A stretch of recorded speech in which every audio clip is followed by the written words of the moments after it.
আবারও মানবিকতার পরিচয় দিলেন পুরসুরা বিধানসভার বিজেপি বিধায়ক বিমান ঘোষ। ক্যান্সার আক্রান্ত মহিলাকে আর্থিক সাহায্য করে তাঁর পাশে দাঁড়িয়েছেন তিনি। আরামবাগের বাসিন্দা অপর্ণা দাস দীর্ঘদিন ধরে ক্যান্সারের সাথে লড়াই করছেন। ইতিমধ্যেই অপারেশনও হয়েছে, এখন একটি অপারেশন বাকি রয়েছে। কিন্তু ক্যান্সারের মতো রোগের চিকিৎসার ক্ষেত্রে আর্থিকভাবে সচ্ছলতা না থাকায় বিমানবাবুর সাথে দেখা করেছিলেন অপর্ণা দেবী।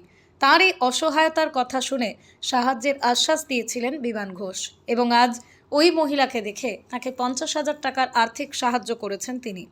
শুধু তাই নয়, নিজে সাহায্য করার পাশাপাশি ক্যান্সারের চিকিৎসার জন্য যাতে মুখ্যমন্ত্রীর পক্ষ থেকেও সাহায্য পাওয়া যায় তারও ব্যবস্থা গ্রহণের উদ্যোগী হয়েছেন বিমানবাবু। আজকে এই দিদি তেলেবেলের বাড়ি গত 8-10 দিন আগে আমার সঙ্গে যোগাযোগ করেছিল। উনি ক্যান্সারে আক্রান্ত, একটা বাচ্চা ছিল।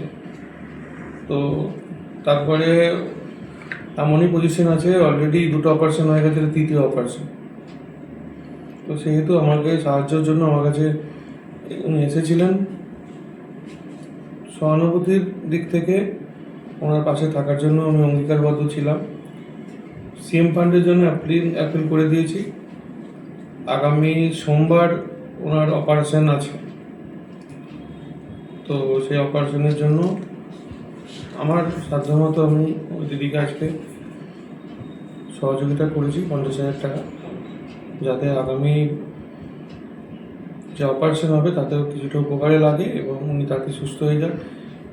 সুস্থ হলে বাচ্চাটার ভালো হয়, সংসারটা বাঁচবে। চিকিৎসার জন্য দাদার কাছে এসেছিলাম। আমি ক্যান্সার আক্রান্ত। দাদা আমাকে 50,000 টাকা দিয়ে আমাকে সাহায্য করেছেন এবং আমি এটাতে চিকিৎসা